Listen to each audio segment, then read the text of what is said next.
nombre es César Bazán Seminario, soy abogado en la Universidad Católica, donde también soy profesor de Derecho. He hecho un máster en estudios latinoamericanos en la Universidad de Berlín y he terminado y sustentado el doctorado en sociología en la Universidad de Friburgo. Me preguntan qué es el pluralismo jurídico y cómo se explica en contrariedad con una visión estatista del Estado. Bueno, hay una mirada muy difundida en el derecho, además, que refiere que las normas jurídicas son creadas principalmente por el Estado y además y deja un pequeño espacio a normas creadas por fuentes no estatales,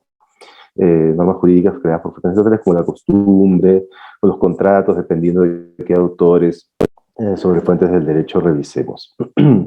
Bueno, en la práctica, la verdad es que,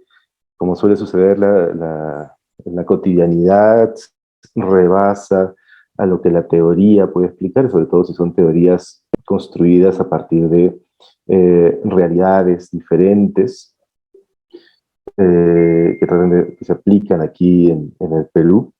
Entonces, claro, sucede que en el caso peruano, pero a nivel mundial en general, considerar este circuito cerrado de fuentes de derecho no es verificable. Entonces, en el caso peruano, tenemos que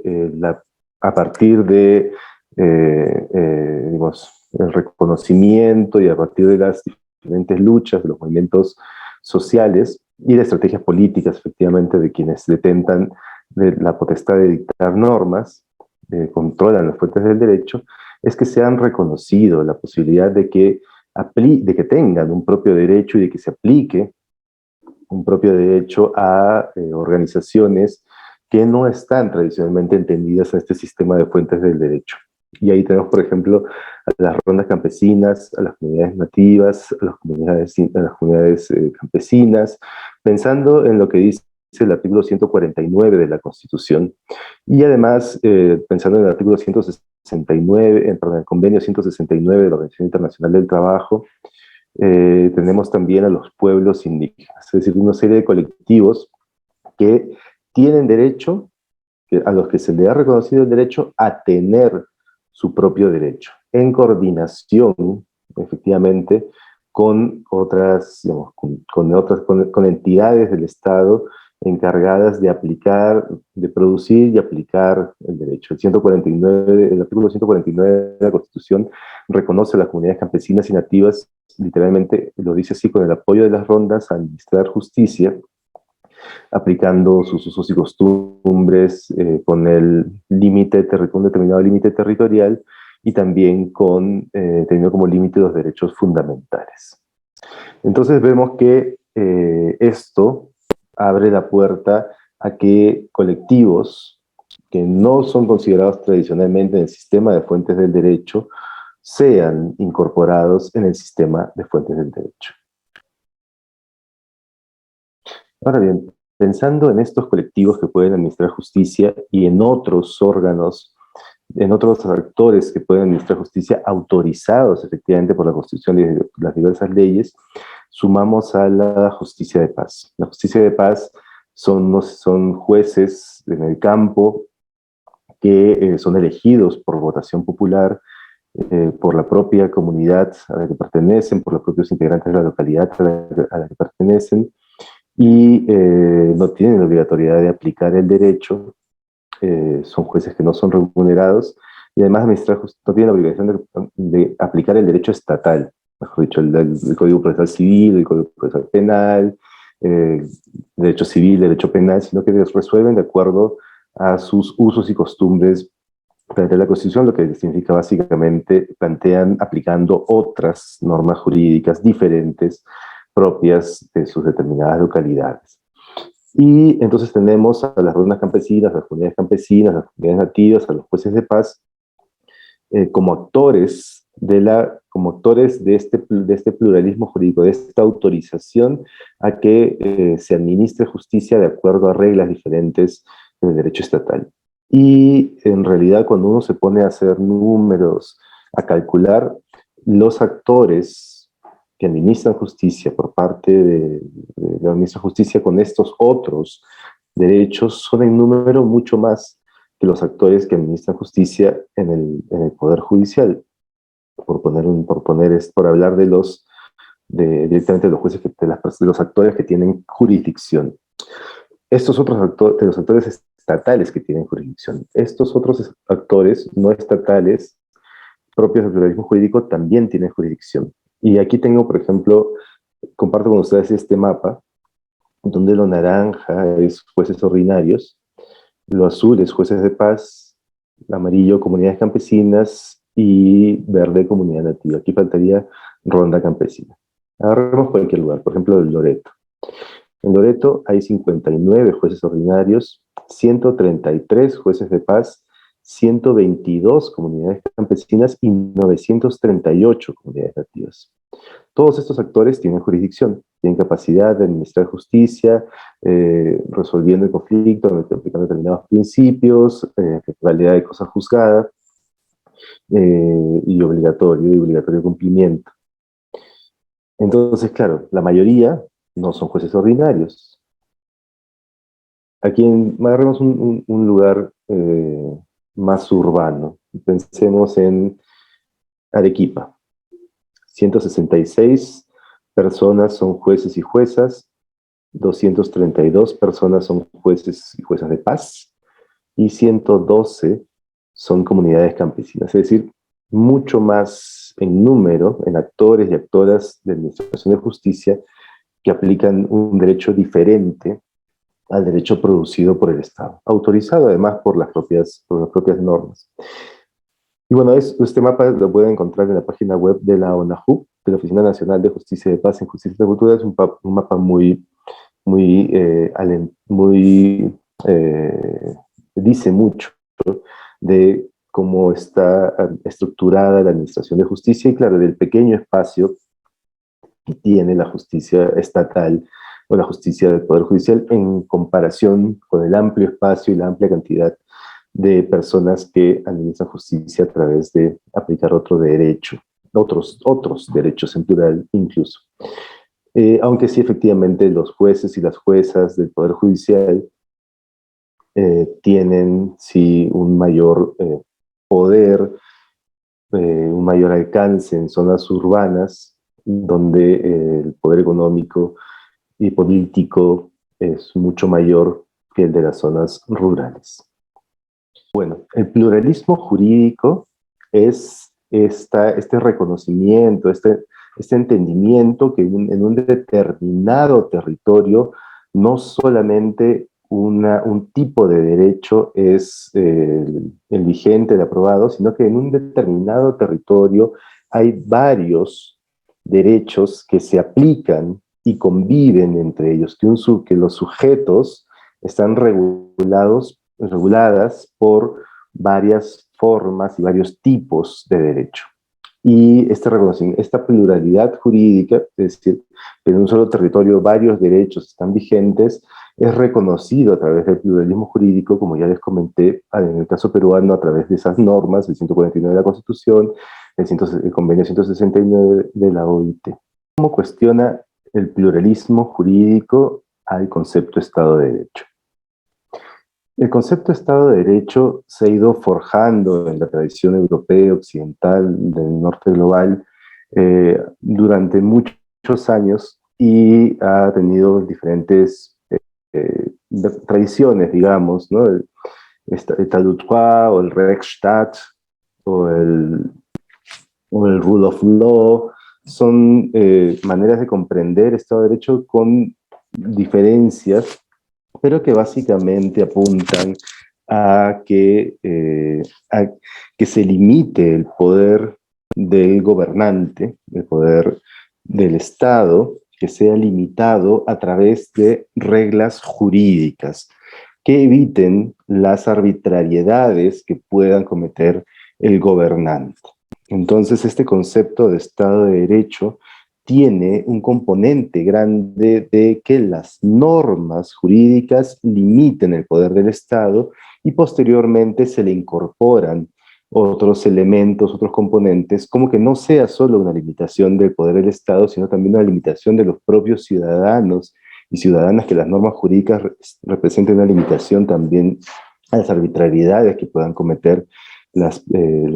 personas que no formamos parte del Estado,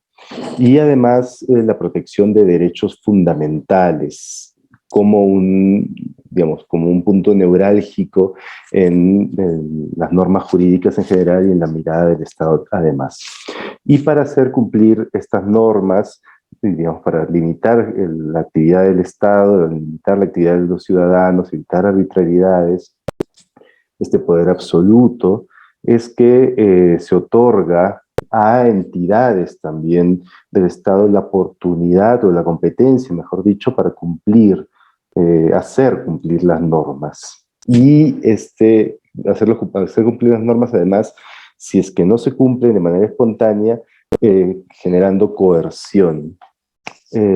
Hablamos del principio de la aplicación de la violencia legítima, el uso estatal de la violencia legítima, donde donde el Estado tiene este monopolio de la violencia legítima, y eventualmente algunos privados pueden tenerlas en situación como la legítima defensa, por ejemplo, pero es una excepción. La regla de este elemento del concepto de Estado de Derecho es que el Estado monopoliza el uso de la violencia y los privados solamente lo pueden utilizar excepcionalmente en pequeños momentos. Bueno, el concepto de pluralismo jurídico, la incorporación del pluralismo jurídico desafía esta idea de Estado de Derecho, que posteriormente evolucionó además Estado Constitucional de Derecho, donde se dice que, bueno, ya no las normas son el centro, sino más bien la Constitución. En la incorporación, en el caso peruano, a través de la Constitución y a través del convenio 169 de la OIT y sentencias del tribunal, sentencias del tribunal principalmente, la incorporación del pluralismo jurídico desafía abiertamente el concepto de Estado de Derecho, porque lo que plantea es que son los ciudadanos, lo que plantea es que las fuentes de derecho, que estas reglas que limitan el poder, no son producidas principalmente o solamente por el Estado, no hay un monopolio estatal de la producción normativa, sino que más bien son estos colectivos, los pueblos indígenas, las comunidades campesinas, las comunidades nativas, las rondas, las que tienen también la oportunidad de ser fuente de su propio derecho y aplicar su propio derecho. Entonces, el concepto de Estado de Derecho, en su elemento fuentes del derecho, cuando se ve desafiado por la incorporación del pluralismo jurídico y genera una apertura a otras fuentes del derecho, como es este derecho precisamente, como son estos otros derechos precisamente de los diferentes colectivos que he mencionado. El concepto de Estado de Derecho también es desafiado en su componente monopolio estatal de la violencia legítima. Cuando se incorpora a través del pluralismo jurídico estos otros derechos, entonces se permite que otros colectivos ejerzan también violencia legítima para hacer cumplir su propio derecho. Que no sea solamente el Estado, sino también privados, sujetos autorizados evidentemente por las normas jurídicas, quienes ejercen esta fuerza, este uso de la fuerza legítima para hacer cumplir su derecho. Entonces ya no hay un monopolio. Sí hay una hegemonía del Estado, efectivamente, donde la mayor parte es el Estado, o gran parte es el Estado, pero también se le autorizan a diversos colectivos a ejercer violencia legítima. Entonces el concepto de Estado de Derecho se ve en estos dos elementos desafiado. Y en el concepto de derechos humanos, en la idea de la dignidad del ser humano, hay también un desafío. Desafío porque es necesario pensar interculturalmente, no solamente desde una mirada occidental o del norte global, los derechos humanos, sino principalmente por eso, porque es necesario repensar los derechos humanos desde una mirada intercultural. Ya no, digamos, los derechos humanos tienen un origen principalmente del norte global, de esta sociedad moderno-colonial, pero han sido apropiados para las diferentes luchas de colectivos discriminados en el sur global, y utilizados para generar democracia y generar vida, el concepto de derechos humanos. Entonces, este concepto, pero es necesario pensarlo interculturalmente, a partir de las diferentes miradas en los diferentes colectivos que habitan en un determinado territorio, en el territorio peruano. Entonces, ¿qué entender por dignidad? ¿Qué entender por derecho a la salud? ¿Qué entender por la salud intercultural? ¿Qué entender por educación? Una serie de elementos que nos obligan a repensar los derechos fundamentales. Se acusa normalmente a las rondas campesinas y a las comunidades campesinas de actuar violando derechos fundamentales. Lo voy a explicar en un momento cuando hable de relaciones de poder en la última pregunta, pero hay que tener en cuenta dos cosas. En primer lugar, que estos colectivos, las comunidades campesinas, las rondas campesinas, lo que hacen es proteger, en primer lugar, derechos fundamentales. Cuando una ronda campesina evita una violación, está protegiendo el derecho a la libertad sexual de la persona, o cuando una ronda campesina interviene en un conflicto de linderos, está protegiendo el derecho a la propiedad o el derecho a la posesión de determinadas personas. Entonces, claro, cuando evita un robo, está protegiendo el derecho a la propiedad nuevamente. Entonces hay una serie de derechos que son protegidos. Efectivamente, en algunas ocasiones, por su accionar, la ronda campesina vulnera derechos fundamentales, las organizaciones comunales también. Eso es cierto y es algo que ha pasado. Pero no hay que, digamos, hay que considerar esto como una tensión, no como la justicia comunal como violadora de derechos fundamentales per se, sino más bien como una tensión y un espacio complejo donde los derechos fundamentales además deben ser pensados interculturalmente. Entonces, el concepto Estado de Derecho es desafiado por la incorporación del pluralismo jurídico. Entonces, en ese escenario es necesario repensar el concepto de Estado de Derecho y pensarlo a partir de esta apertura, pensar en un concepto como el Estado plural de derecho, donde otros derechos son reconocidos, otros derechos habitan nuestro territorio y tienen la cobertura legal para aplicarse y por lo tanto respetarse y entrar en diálogo con este derecho, con el derecho estatal construido principalmente por el Estado. En eso consiste el concepto de Estado plural de derecho. La tercera pregunta. El reconocimiento de que las rondas campesinas, las comunidades campesinas y nativas, los jueces de paz y los pueblos indígenas pueden administrar justicia, les aleja completamente del derecho estatal y de sus instituciones. La respuesta a esta pregunta es no. Las comunidades campesinas, las comunidades nativas, las rondas campesinas, los jueces de paz, los pueblos indígenas están estrechamente interconectados con las entidades del Estado y con los otros órganos que están más presentes en la sociedad urbana. Los jueces y las juezas de paz coordinan constantemente con la policía, coordinan constantemente con los jueces de paz letrados o con los jueces de familia. Ellos mismos, ellos y ellas mismas son integrantes del Poder Judicial, se les reconoce como autoridades y coordinan con otras instituciones también. Lo mismo las comunidades campesinas, lo mismo las comunidades nativas, igualmente las comunidades, los pueblos indígenas, igualmente todos estos colectivos que están autorizados a administrar su propio derecho están en constante diálogo, entendimiento y conflicto con las entidades estatales. Es decir, no hay un alejamiento radical el reconocimiento del pluralismo jurídico no significa un alejamiento radical ni el rechazo radical al derecho producido por el Estado. Es importante considerar que los flujos migratorios campo-ciudad son constantes y el diálogo campo-ciudad es habitual. Entonces, estos colectivos reconocidos para administrar justicia, que se ubican principalmente en el campo, están todo el tiempo yendo y viniendo y dialogando con las entidades del Estado. Y hay algunas entidades del Estado que tienen cobertura en zonas, en zonas rurales, en zonas no urbanas, como la policía o los maestros, y entonces, o el sistema de salud, en todos estos casos una cobertura limitada.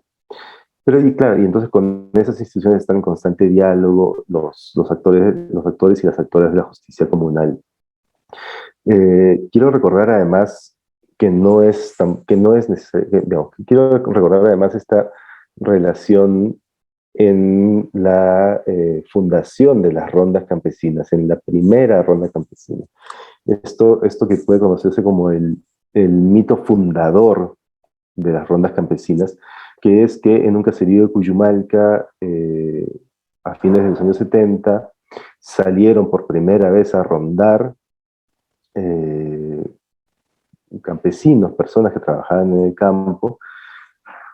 un teniente gobernador, entidad del Estado, pero también un representante del Estado, pero también de de las propias comunidades, con dos policías, en el mito fundante de las rondas campesinas salen dos policías a rondar, y además dos o tres comuneros, dos o tres integrantes de la localidad. Entonces, claro, en la ronda, en el mito fundante de las rondas campesinas, en este momento histórico, importante para la historia peruana en que se fundó las rondas campesinas, no había un alejamiento pleno de los actores de la justicia comunal y los actores de la justicia estatal, sino más bien hay una colaboración. Ahora, a lo largo del tiempo, en el caso de las rondas campesinas, pero también en el caso de las comunidades campesinas, comunidades nativas, esta colaboración no se verifica plenamente, siempre hay situaciones de conflicto, siempre hay relaciones de poder, siempre hay problemas y dificultades para coordinar y trabajar conjuntamente. Entonces, eso ha llevado a que muchas veces hayan conflictos de competencia entre los actores de la justicia comunal y los actores de la justicia estatal, donde unos y unas reclaman que es el caso debe ser llevado por ellos y ellas, y otros reclaman el caso para sí. Entonces es algo que suele suceder, y también suele suceder que en algunas situaciones, a partir de la práctica, actores y actores de la justicia comunal, junto con esos actores estatales, deciden qué casos pueden ver uno y qué casos pueden ver otros. En la Constitución se planteó la necesidad de una ley de coordinación entre la justicia comunal y la justicia estatal, y es una ley que no se ha producido nunca, han habido borradores de ley, pero nunca se ha producido. Eh, entonces, claro, ese es un asunto pendiente que se va resolviendo si, a pesar que el Congreso no lo regule, que se va resolviendo si en lo cotidiano, en la interacción diaria entre actores del Estado y actores de la justicia estatal. Bueno, mis palabras finales tienen que ver con las relaciones de poder en la sociedad, y en la sociedad, en la sociedad jurídica, en aquellas personas que estamos involucrados en el campo jurídico. Y claro, y tiene que ver muchas veces con que los actores, tiene que ver con una mirada racista, una mirada colonial de la producción del derecho. Bourdieu nos planteaba que en el campo jurídico había una serie de relaciones de poder que marcaban el devenir de lo que sucedía allí en el campo jurídico, y había además un hábitus, una manera de hacer las cosas que se consideraba como la manera correcta de hacerlas, y que no había forma de cambiarla, y que el campo jurídico además era un campo fuertemente estructurado con muchas dificultades, donde un grupo de personas decidían qué es lo jurídico y qué no es lo jurídico. Bueno, eso aparece aquí en esta situación también. Cuando los actores y actoras del derecho estatal quieren definir, cuando jueces, juezas, abogados, abogadas, fiscales, policías, quieren definir qué es lo jurídico y qué no es lo jurídico, qué pueden hacer las rondas campesinas, que no pueden hacer las rondas campesinas, están de alguna manera protegiendo su capacidad de decir y definir lo que es derecho y lo que no es derecho. Por el contrario, una mirada de pluralismo jurídico abre eso para que otros actores y actoras también puedan decir lo que es el derecho, lo que es derecho y lo que no es derecho. Y eso es lo que el artículo 149 hace y otras normas hacen, abrir la puerta para que otros actores y actoras puedan definir también lo que es derecho y lo que no es derecho. Entonces, estos otros actores y actoras son partes de colectivos tradicionalmente discriminados y desde una mirada racista colocados en una posición inferior en la jerarquía y por lo tanto desde esa mirada racista con una menor capacidad de definir cosas y de participar en los debates en los debates políticos grandes y de definir por lo tanto qué es lo jurídico y qué no es lo jurídico. Entonces, en la concepción